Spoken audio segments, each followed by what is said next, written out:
Hey guys, I am on the street side of Little Hall on the Sandhills Community College campus. And next we're going to talk about Aucuba japonica variegata, or gold dust plant. I hear gold dust plant used less and less. Most people just refer to this as Aucuba. The leaf arrangement is opposite. The leaf form is simple. The leaf margin is serrated. It's a shrub. It's evergreen and broadleaf. It's considered small, so it's going to be less than 6 feet, and the form is overall rounded. There are no real soil preferences, no real moisture preferences. For pruning info, you're just going to do some plunge pruning. If this specimen were in my landscape, I would start to whittle away at this one. This branch is a little out of sorts when you look at the overall silhouette of the plant.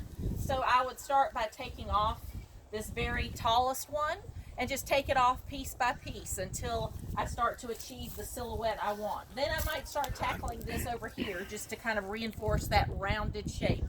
But you always want to do little bits instead of one big swoop on plants like this, because you can't put it back on.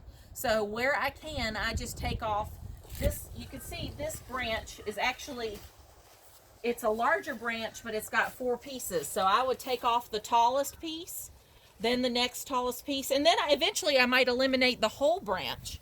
And with experience, you can start to make those judgment calls, but when you're not really sure of yourself, more smaller cuts are better. The growth rate on this plant is considered slow. It likes partial to shade. Here it's on, I would say, the east side of the building. So the sun rises in the east. So this plant gets sun from sunrise to about midday. And then once it crests the top of this 2-story building, it starts to go into shade. And oftentimes shade to partial plants, they're more tolerant of the morning sun than they are the afternoon sun. The afternoon sun can be much more harsh. So that's why this is an ideal siting for this plant.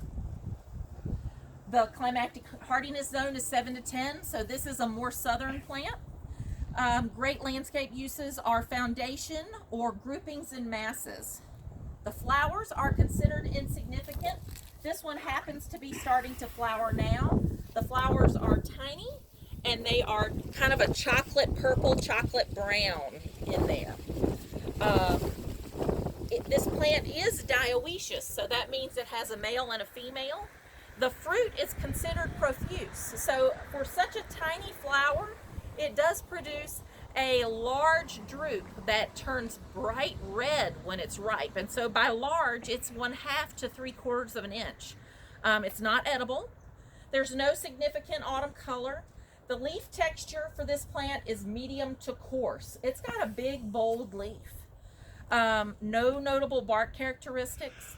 A notable cultivar is called Mr. Goldstrike. So Mr. Goldstrike, being a Mr., is a male cultivar, and it has a bolder marking. So this has a green leaf with a splattering of variegation. But Mr. Goldstrike has a bolder streak of solid yellow that comes across the leaf. So it's a much more intense variegation. This overall, from a distance, gives you that impression of being kind of a light green plant, where with Goldstrike, you have that bold variegation, so you can actually perceive that from a distance.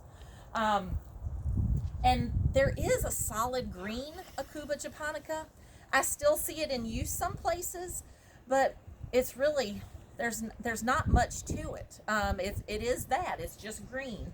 The beauty of the variegated cultivars is that they are perfect for bringing a bright spot to a shady garden.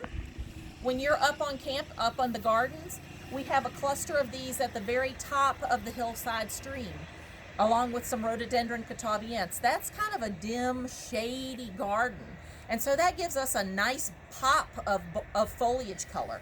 There are also some that are planted in places in the Hackley garden. That's a very shady garden as well. And so those are giving you, again, that bright pop of foliage when maybe things aren't in flower, because that's mostly rhododendrons, azaleas, and camellias. So those are blooming winter through fall, winter through spring. The summer is kind of dim. So this is just a different way to add some color to your landscape. It is susceptible to leaf spot when we talk about pests and diseases. It's not a North Carolina native, not a U.S. native, not invasive, and I could not find any information on it being salt tolerant. It does tolerate polluted conditions when we get down into other information. It does not tolerate wind or too much sun in the winter.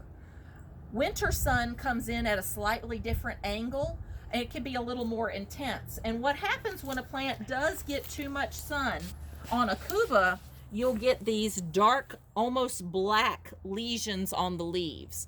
So this is, some of these outer edges of this plant are getting a little too much sun. You can see a little bit of burn in places. This is in Durr on page 126, and as I said, I'm on the east side of Little Hall. There are also specimens at the top of the hillside stream and in the Hackley Garden in the Sandhills Horticultural Gardens. Thanks, guys.